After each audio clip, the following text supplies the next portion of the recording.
Let's get cooking this Ramadan. Make this magical dessert to impress your guests. Take butter in pan and fry some katifi in it until it is golden and crispy. It will take some time but be patient. Take some pistachios and crush them. You can crush them coarse or fine, whatever you like. Add pistachio cream in the golden and crispy katifi and mix it well and add some crushed pistachio. Take some dates and remove the seeds.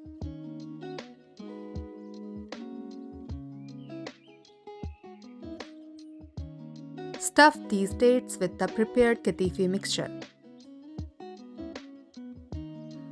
I have taken brown and white chocolate, melt them in the oven and fold stuffed dates in them until they are well covered.